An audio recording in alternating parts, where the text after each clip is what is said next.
Montarnéennes, Montarnéens, bonjour.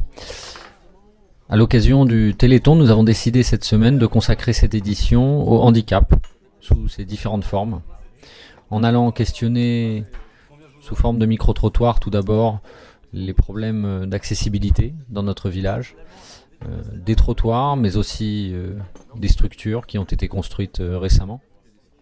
Et ensuite, nous sommes allés à la rencontre de héros ordinaires, de familles qui s'organisent face au déficit de place dans les instituts spécialisés.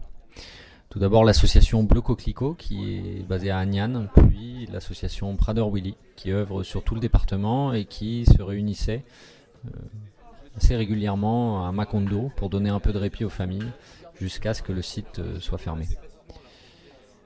Nous vous souhaitons une bonne écoute. Radio Montano. À part les citoyens.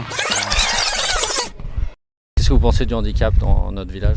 C'est pas facile de circuler dans le village, non seulement en termes d'handicap, mais aussi pour quand on a des enfants avec les poussettes. Les trottoirs sont trop petits, abîmés, et les passages sont pas faciles d'un trottoir à l'autre. Ah oui, non, mais alors, les routes et les trottoirs sur Montarno, c'est affreux. Surtout pour ceux qui sont en handicap, en fauteuil ou en fauteuil motorisé, c'est vraiment pas facile. Je les plains vraiment beaucoup. En fait, il n'y a pas assez d'accès, je trouve, pour les handicapés ici. Ouais. Moi, ça fait 20 ans que je suis à Montarno. J'ai mon cousin qui vient me rendre visite. Il est en chaise roulante. Et honnêtement, c'est vraiment le bordel. Parce qu'il n'y a pas un trottoir où il peut circuler. Au niveau accessibilité à Montarno, il y a deux sujets. Il y a donc les nouveaux quartiers qui sont accessibles. Là, il n'y a rien à dire parce que c'est nouveau, donc c'est pensé, il n'y a pas de problème. Par contre, le vieux Montarno, c'est pas pareil. C'est un autre problème, c'est plus compliqué. D'abord parce qu'il faut tenir compte aussi de la configuration du village. Il y a des choses il y a des rues qui seront jamais accessibles. Et puis d'autres, par contre, il faut les penser. Et puis l'avenue Gilbert Sénès, là, c'est dangereux. C'est très étroit. On ne sait pas comment passer en fauteuil roulant, en fait. Par rapport à la maison des associations, j'ai une petite déception parce que ok, il n'y a rien à dire, il y a la salle au rez-de-chaussée, elle est parfaite la salle. Mais par contre, l'accès, tu vois, je peux pas ouvrir la porte d'entrée. Et puis à l'étage, on n'accède pas en fait. Il n'y a pas d'ascenseur, et donc c'est dommage. Ils ont fait une maison des associations et il ne peut pas monter au premier étage. Il y a des escaliers. Qu'est-ce que c'est ce bordel ? C'est une maison des associations. Donc du coup, tout le monde doit pouvoir monter à l'étage. Je te prends un exemple. Moi je suis en fauteuil, j'ai des enfants, j'ai un petit-fils. Il avait une activité au premier étage, il a 5 ans. Je fais comment moi pour l'accompagner ? Je peux pas l'accompagner. Et je peux pas solliciter tout le temps quelqu'un.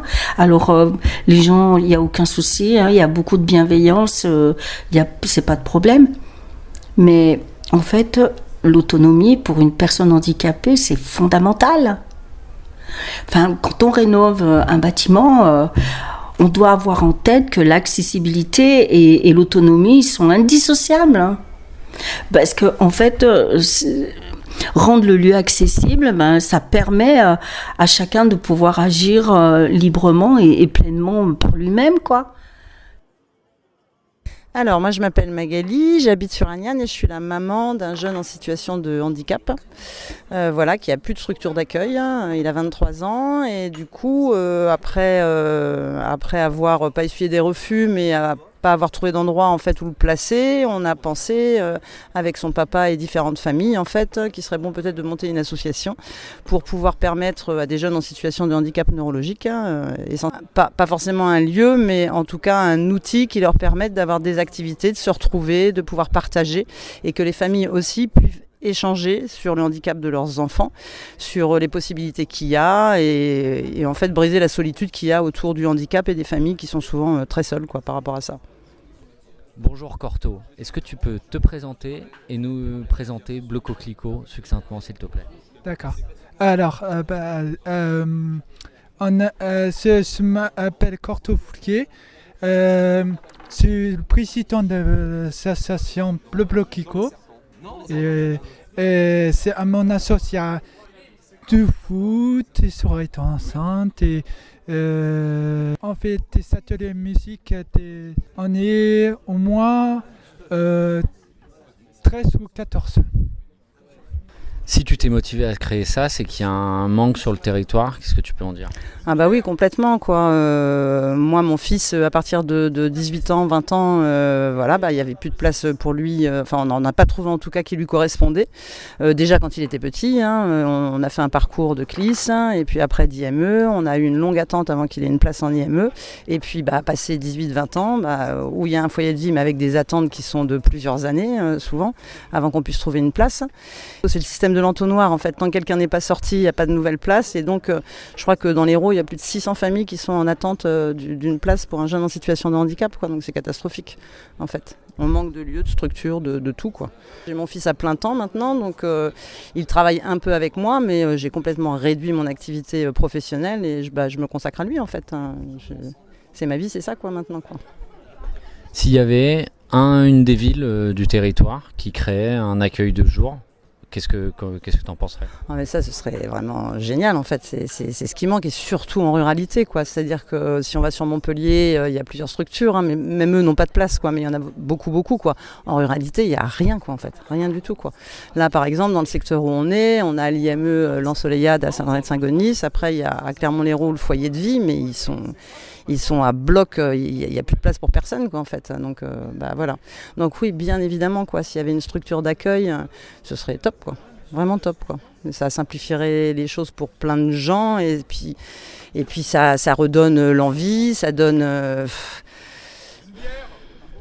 C'est ce qu'il faut en fait, quoi. C'est juste ce qu'il faut. Il y a des EHPAD pour les personnes âgées, par exemple, quoi. On a des structures, des crèches, il y en a, mais pas assez. Et pour le handicap, alors là, c'est vraiment la dernière roue du carrosse, quoi. On ne s'intéresse pas trop au handicap, quoi. On en parle un peu, mais il n'y a rien qui se passe, quoi. Rien du tout. Tant qu'on n'est pas dedans, en fait, je crois qu'il y a plein de gens, même au niveau familial, qui ne se rendent absolument pas compte, même s'ils ont un neveu ou un cousin qui est en situation de handicap, ils ne se rendent absolument pas compte du quotidien que c'est de porter et d'accompagner un jeune en situation de handicap, quoi. C'est énormément de sacrifices. C'est lourd quand même, quoi. C'est lourd, ça demande beaucoup de sacrifices, quoi, et beaucoup de temps. Les gens qui écouteraient et qui voudraient aider l'association Bleu Coquelicot, comment ils pourraient le faire? Ils peuvent nous rejoindre en fait, partager avec nous. Voilà quoi, nous on a un site bleucoquelicot.34 sur internet, vous pouvez trouver notre site. Et rejoignez-nous, venez nous rencontrer, que vous ayez des enfants en situation de handicap ou pas. Merci Mag et bravo pour tout ce que tu fais. Merci à toi.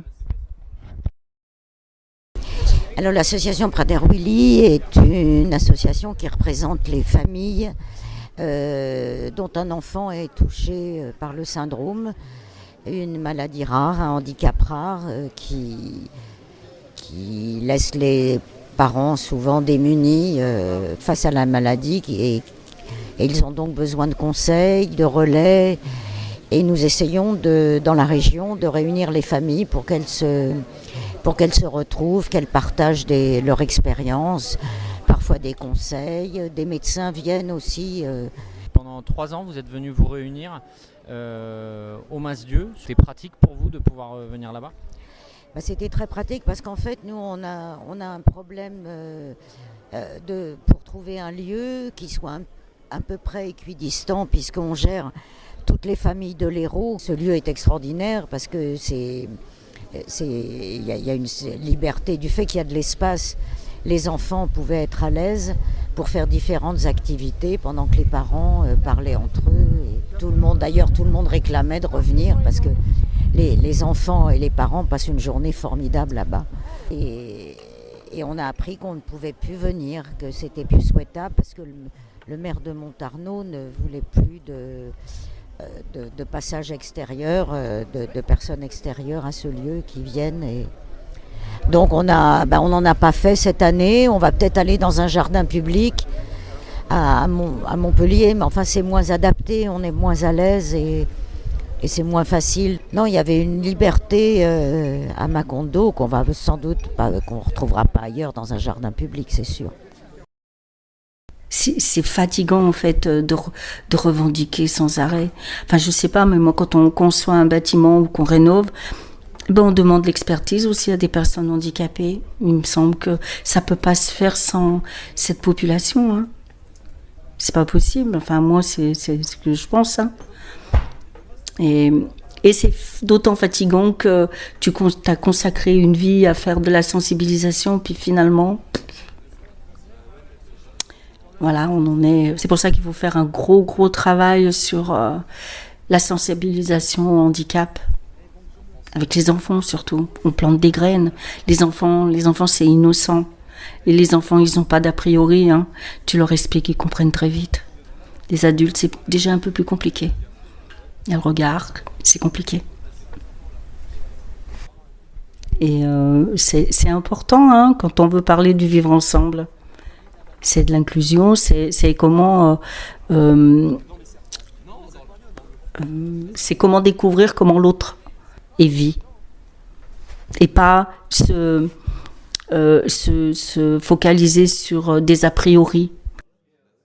Merci beaucoup Anna pour ce témoignage. Merci.